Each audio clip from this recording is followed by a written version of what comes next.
Rae Carruth may be free, but his battle to return to a normal life is, to put it mildly, far from over. We want to get some perspective from this from Larry Levine. Larry is a former federal inmate and founder of Wall Street Prison Consultants. Larry, thank you for joining us.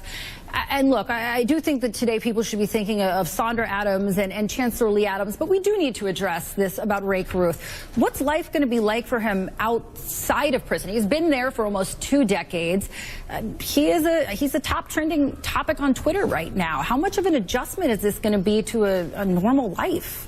Well, we live right now, well, we did actually until Trump was elected. I mean, we lived in a world of redemption. I'm not trying to slam the president or anything, but some people will forgive him, some people won't. He's going to have to adjust because he's coming back to a new world. Remember, when he went in, there was no real internet. There was no smartphones. I mean, it wasn't a digitally connected society. And like you're saying, he's all over Twitter.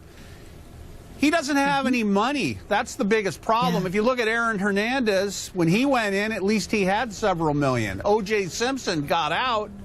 He had several million. This guy's coming back to nothing. And I know when he was in custody, they run you through these programs, these so-called educational programs. They give you certificates. You learn masonry, plumbing, carpentry, but he doesn't have the practical experience. And a lot of the training that he got inside, it's not worth anything on the outside. I mean, somebody might feel sorry for him for celebrity's sake and give him a job, but he's going to be on a short leash with the parole office. And he's not like just a regular person getting out because he's going to be under the radar, under the microscope. People are going to be watching and scrutinizing everything he does. So here's the thing. Carruth he was pretty silent until this year, really. He didn't really speak to the media too much after being convicted. And then suddenly he started writing letters. He says he worries about negativity and hate.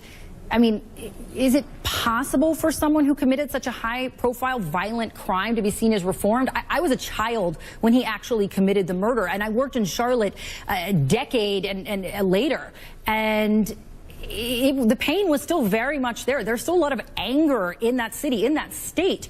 When you hear the name Rae Carruth, it's as if it happened yesterday, not as if it happened 20 years ago. Can he be seen as reformed? A lot of people, first of all, let's take society, split it in half. A lot of people are going to believe he's innocent. Look at Bill Cosby. A lot of people think that he's innocent. So half the society says he's guilty, the other half says he's innocent. So he's got to deal with the half of society that thinks he's guilty. He's going to have a stigma. He's going to have psychological issues. He's not going to be able to sleep. It all comes down to money. And really, his son, I believe his son, everybody needs their parents, despite whatever it is. Even kids that are being abused still love their parents.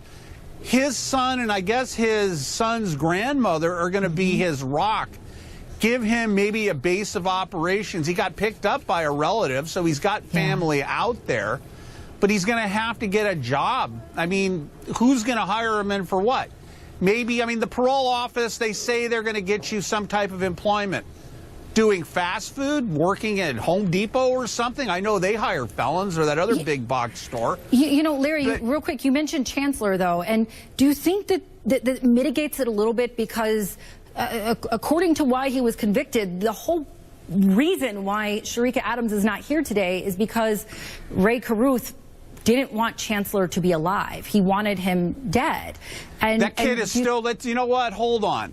No, I'm asking, do you think that mitigates the relationship? It's still his father. Afterward? That kid is going to want... The kid has read all kinds of BS about his father for years. He knows who Dad is. He knows what Dad did. Dad hasn't admitted that he did it. That kid has been looking forward to Dad getting out of prison for years. So it'll go either way. Either the kid will love him, they'll bond together, or it's going to create friction. But I tend to see that this kid needs his father. And maybe that's what he needs, and he could use that to rebuild a relationship and rebuild his life. Everybody coming out of prison needs something. They need hope. And I believe that reality hit him. This is why all of a sudden he started conversing with people just before he got out. He knew he was going to hit the streets, and he needed to reconnect. and here he is today. Larry Levine, thank you so much for your insight. Appreciate that there. Everybody needs a little bit of hope. That is so right. So look.